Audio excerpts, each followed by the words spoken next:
29가 교회의 속성, 교회가 갖는 중요한 사명은 교회가 지닌 본질을 잘 유지하는 데서부터 출발하는 것입니다.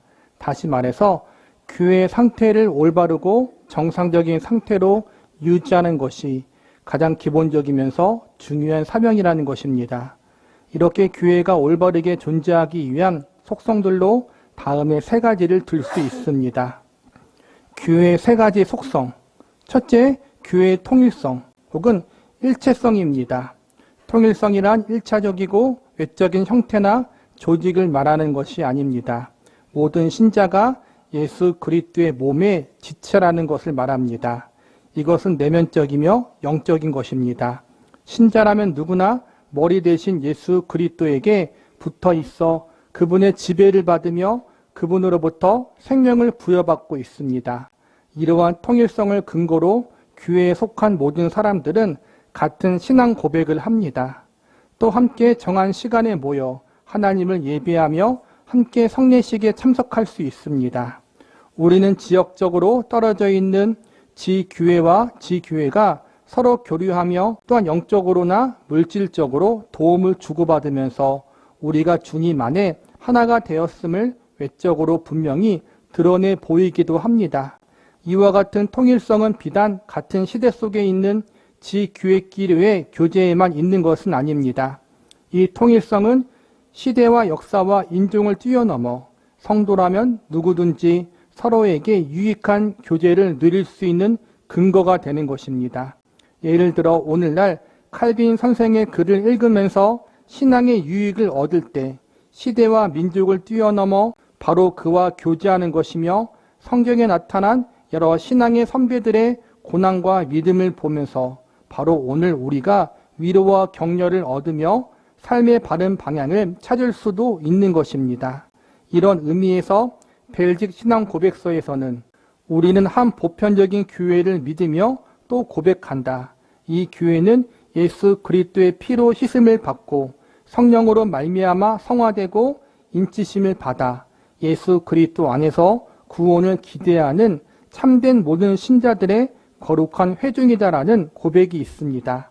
따라서 모든 성도들은 각자가 그리스도의 지체라는 명확한 인식의 터 위에서 그리스도의 지체들로서의 확실한 성격을 삶 속에 나타내야 합니다. 그것은 바로 성도가 다 같이 그리스도의 품성을 지니고 살아가는 것을 말합니다. 교회의 특성, 세 가지 속성을 말하는데 첫 번째 통일성을 이야기하면서 우리 모두는 예수님의 지체라는 거예요. 예수님이 우리의 머리고 우리의 주인이고 우리는 그분의 지체라는 거예요. 그래서 서로 협력해서 교제하고 도우며 섬기며 나아가게 된다는 거예요. 비록 학벌이 틀리고 성별이 틀리고 고향이 틀리고 생각과 성향이 다 다르지만 서로 믿음의 교제, 영적인 교제를 누릴 수 있게 돼요. 예수님으로 말미암아 예수님 안에서 하나라는 사실, 예수님이 우리의 머리고 주인이고 우리는 그분의 지체다. 그분께 붙어있는 사람들이다. 둘째, 이러한 통일성을 근거로 해서 신자가 개별적으로 또한 공동체적으로 명료하고 확실하게 드러내야 하는 요소는 거룩성입니다. 교회는 거룩해야 합니다. 그 거룩성으로 인해 교회는 여느 단체와는 다른 독특성을 자연스럽게 지니게 되는 것입니다.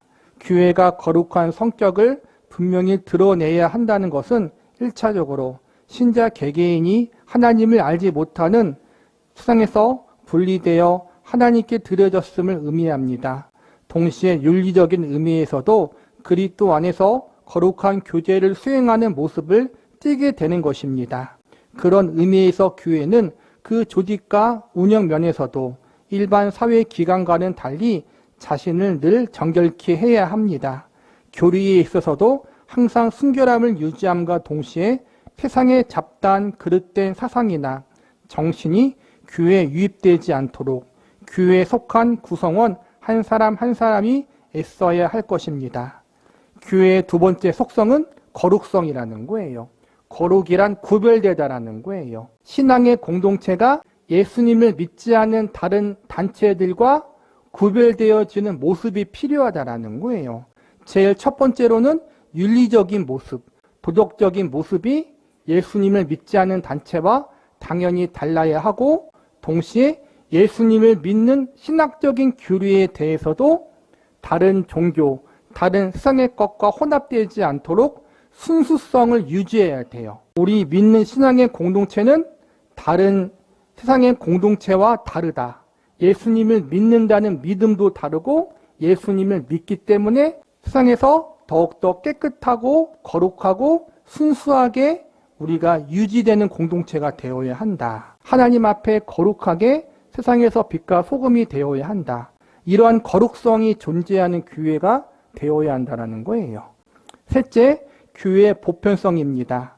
그리스도를 머리로 하는 교회는 모든 시대에 모든 신자들을 다 포함하기 때문에 교회만이 온 세계적으로 회원들을 가지며 그 회원들의 삶의 모든 방면에서 지배적인 영향력을 행사할 수 있는 것입니다.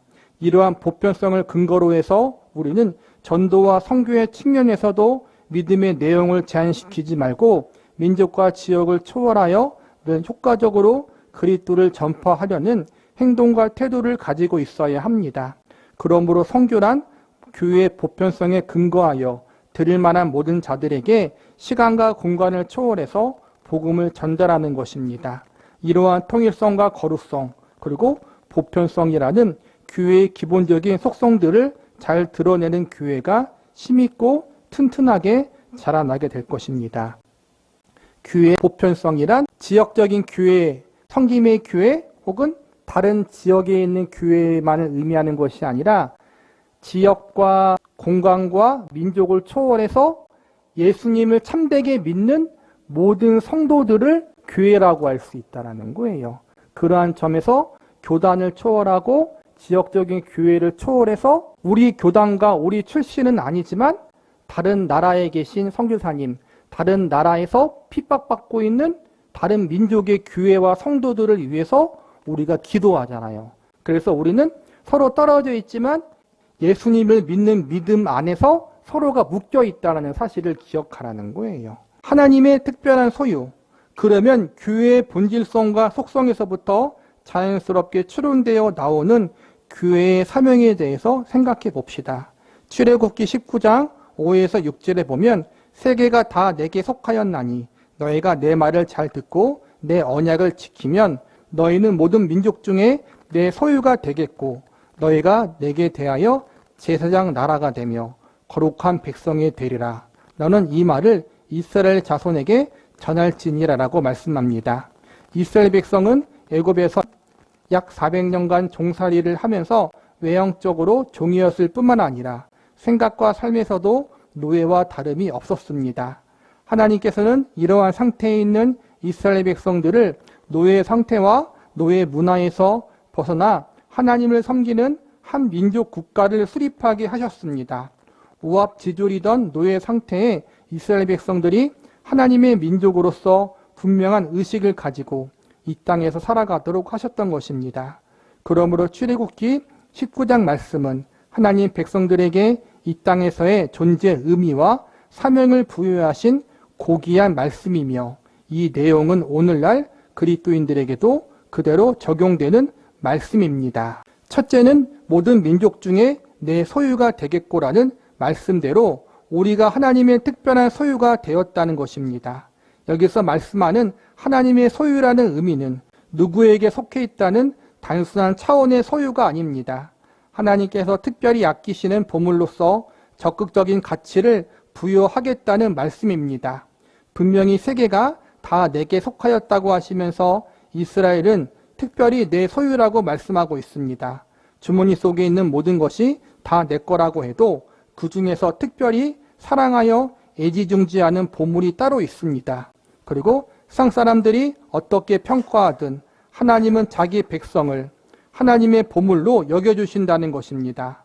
바로 이것이 우리 삶의 존재 가치이며 우리의 존재 의미임을 알아서 말씀에 근거한 자기 가치를 바로 확인해야겠습니다. 우리가 교회로서 성도로서 가지고 있어야 할 사명, 특별한 의식이 무엇이냐 하면 첫 번째는 우리는 하나님의 특별한 소유고 특별한 백성들이다라는 것을 알아야 된다는 거예요.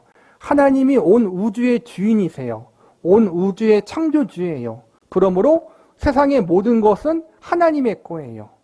믿는 우리도 하나님의 거고 믿지 않는 사람들도 사실은 하나님의 거예요. 하나님이 창조주니까. 그러나 그 중에서 하나님이 특별히 예수님으로 말미암아 구원받은 주의 성도들을 더 특별하게 생각하시고 더 특별하게 사랑하신다는 거예요. 그게 우리의 존재라는 거예요.